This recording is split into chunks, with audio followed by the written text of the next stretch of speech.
Good morning, Cornerstone.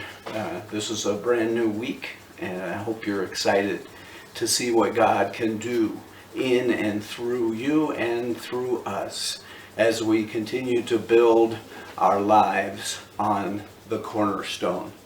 This morning we're going to look at some background of a little book called Jonah. And in this book we will see a great understanding of God's character and several of his attributes that Jonah identifies for us. We want to put the book into its context, not so much that we're doing a historical study of the book of Jonah, but so that we can see that the attitudes that were in the people at that time have not changed all that much. And the attitudes that we find today are very, very similar. And when you add to an internal attitude a stressful situation like the COVID-19 pandemic, there's a mixture of challenges that we face. Well, let's look at the theme of the book of Jonah, because I think most people agree with this, but I'm going to read from my Archaeological Study Bible. It says, "The universal nature of God's mercy, although not understood by the prophet, is certainly the main theme of the book. The Lord's compassion is boundless and not limited by ethnic concerns." And so as we go through this little book, 4 chapters, we're going to see that God is merciful. But there's some other character traits, and we're going to just glance at one this morning before we dive into the whole of the book.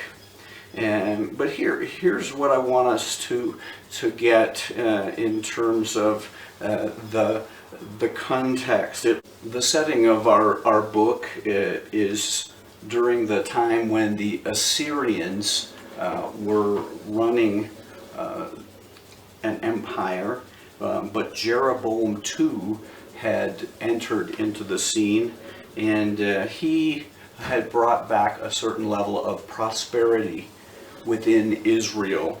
And so this is a time when Israel is doing well, but still the Assyrians were considered enemies, terrible enemies of the people of Israel, and they were a threat to the growing prosperity that Jeroboam II was bringing to Israel.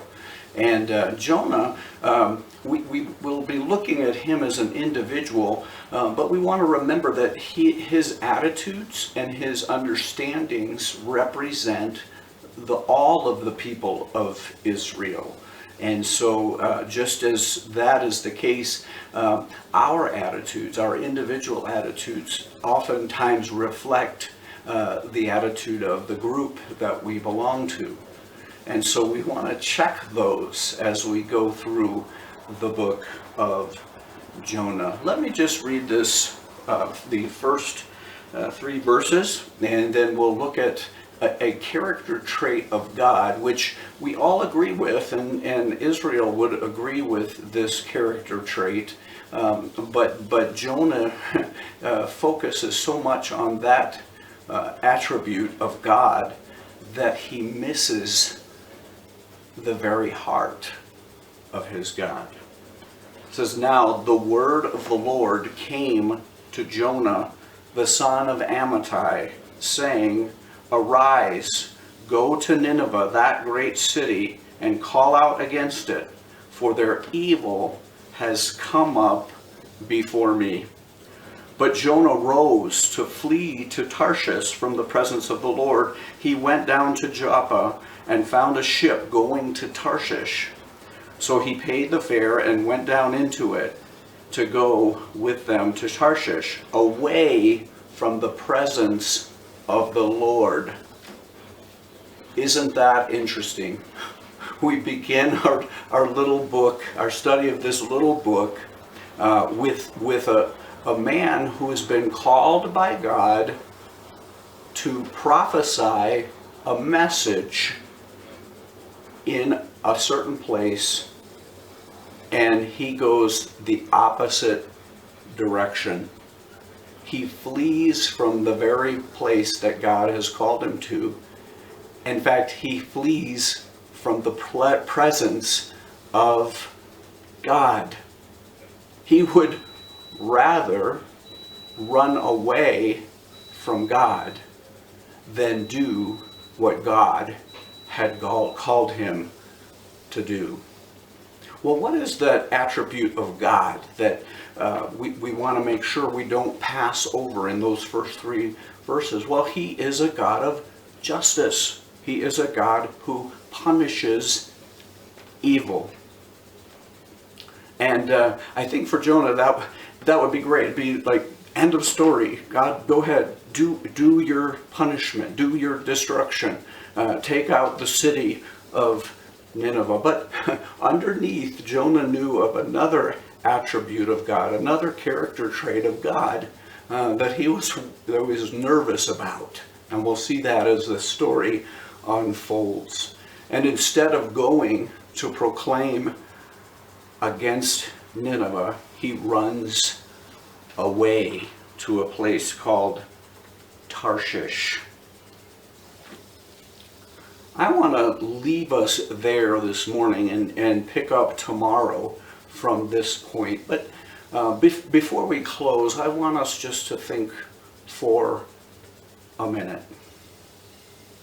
Have we, whether we're cognizant of it or not, have we picked up the attitude of Jonah? We understand God's justice. We understand that he punishes evil. And have we said, well, let's allow him to do his work. Let's just give him room. Maybe he's calling us. And again, he wasn't calling Jonah to all the peoples of the known world at the time. He was calling them to one city. And in that city, they were all of one culture, Assyrians. Now, I don't know what the future holds for Cornerstone Community Church, but I know this, that God is calling us to a people in the city of Aurora.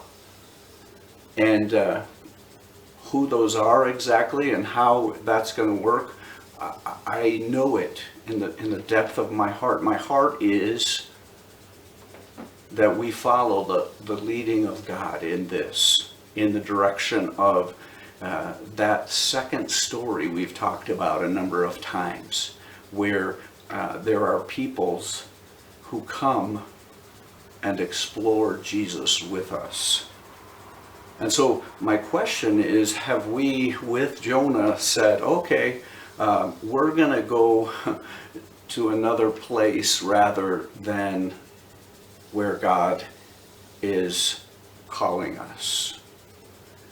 Are we willing to hear his voice, to heed his voice, and to follow his voice? We have a message. We have a message of God's mercy, of God's grace, and God's salvation. And I believe he is calling us into a season where we share that message unashamedly. Have yourself a blessed Monday morning.